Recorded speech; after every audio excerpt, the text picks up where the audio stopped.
Bonjour messieurs, dames, bonjour mesdames, bonjour messieurs, bonjour à tous. Merci d'être présents sur votre temps de travail pour venir continuer à encourager la connaissance et le partage, puisque nous sommes dans un monde de connaissances dans lequel l'intelligence est numérique et l'intelligence globale est au service de l'entreprise, entre guillemets normalement.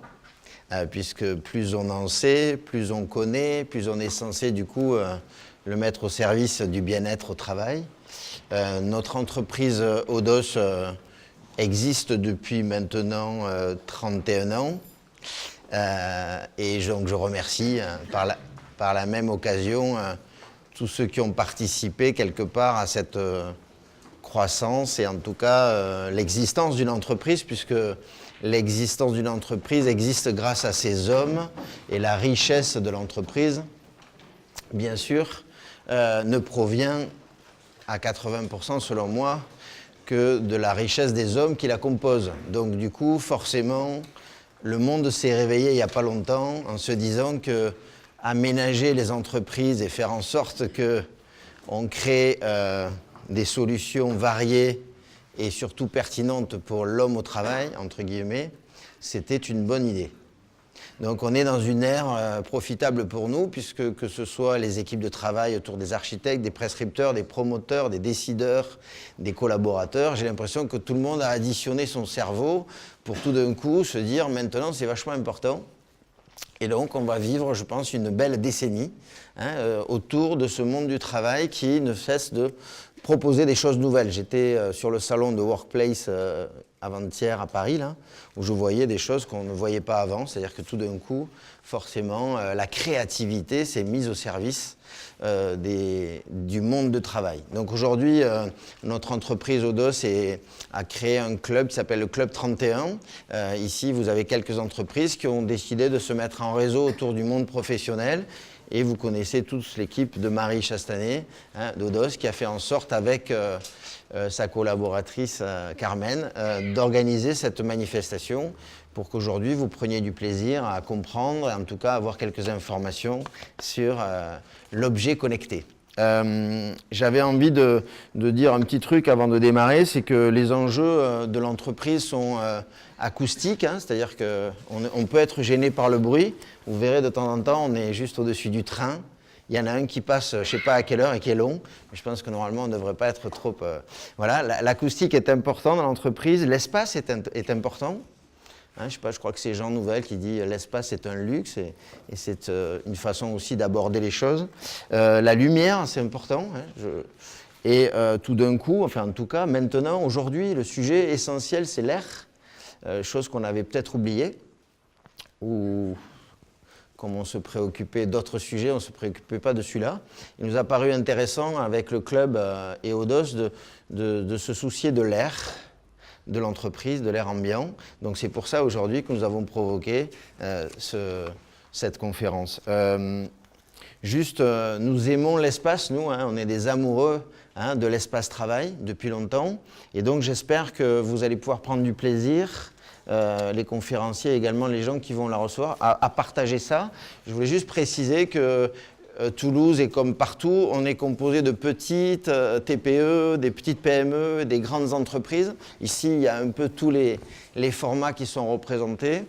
Forcément que ces choses nouvelles aujourd'hui peuvent parler plutôt à des grandes entreprises qu'à des petites, mais je me suis attaché à ce qu'on prépare l'émission en disant que c'est vrai que parfois ce sont les grandes entreprises qui expérimentent pour demain pouvoir le mettre au service des petites. Parce qu'on n'a pas tous les mêmes moyens, ou tous la même volonté, ou tous la même capacité en tout cas.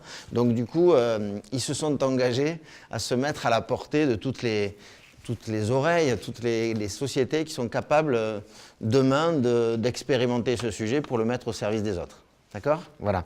Donc je vous présente aujourd'hui Jean-Christophe Mifsud, donc président et CEO de la société Rubix, voilà ici présent, et Adrien Guffon, fondateur de la société Age, c'est ça ? Age. Bon, merci. Donc tous les deux, vous avez un parcours atypique, donc c'est intéressant, peut-être qu'on démarre par ça. Est-ce que vous voulez bien vous présenter en quelques mots et avec votre parcours, s'il vous plaît ? Prérogative à l'âge, alors. Oui, merci beaucoup d'être présent. Merci à Odos de nous avoir invités, bien sûr. Moi, je suis chimiste et je suis neurochirurgien. Et j'ai travaillé pendant une vingtaine d'années dans le domaine des capteurs, notamment pour la mesure sensorielle, donc des nez électroniques, des langues électroniques, des yeux électroniques. Et je suis le fondateur et le président de la société Alphamos, que vous connaissez peut-être sur Toulouse, qui est une société cotée en bourse. Parallèlement à ça, je me suis dit qu'il fallait remettre l'homme au centre de la mesure. Et c'est pour ça que j'ai fondé la société Rubik, je vous en parlerai tout à l'heure. Et effectivement, le confort, le bien-être au travail, les toxiques et les mesures de nuisance au travail sont pour moi devenus un centre d'intérêt extrêmement fort. Et c'est pour ça que j'ai décidé de créer une structure autour des objets connectés et autour de cette thématique qu'on va vous présenter ensemble aujourd'hui. Voilà. Merci. Du coup, je m'appelle Adrien Guffon, je suis le directeur général de Hyge et avant de fonder Hyge, j'ai un parcours un peu atypique effectivement puisque à la base je suis ostéopathe de formation. Je suis parti travailler aux États-Unis où j'ai expérimenté le métier de Chief Happiness Officer, le fameux buzz de l'année 2015-2016. Vous pouvez traduire, s'il vous plaît. Alors, le responsable du bonheur et du bien-être dans l'entreprise. Vous voulez qu'on répète ou Chief Happiness traducteur. Officer. Et sur le constat qu'on avait beaucoup de retard en France sur ces nouveaux modes de fonctionnement dans les entreprises, je suis rentré et j'ai fondé cette société donc à la fois à San Francisco et à Toulouse et Paris maintenant pour répondre à ces nouveaux enjeux dans les entreprises et américaines et françaises. Voilà. Qu'est-ce qui fait en fait qu'il y a un buzz sur le monde du bien-être, parce qu'on crée des postes du responsable du bien-être? On est tous, j'imagine, responsables de son propre bien-être, mais qu'est-ce qui fait que le monde va où, quoi? Qu'est-ce qui fait que tout d'un coup, ça devient une priorité? Je pense que c'est le fait qu'il y ait maintenant 3 générations distinctes sur le monde du travail. Il y a les X, les Y et les Z. Pour resituer, les X c'est avant 1985, Y c'est entre 85 et 95, et Z c'est après 95. Donc les Z sont ceux qui arrivent en masse sur le marché du travail actuellement. Et ils ne veulent plus des entreprises traditionnelles dans le sens où trop d'intermédiation, ils ont une vision du monde de l'entreprise qui est assez mauvaise pour la plupart.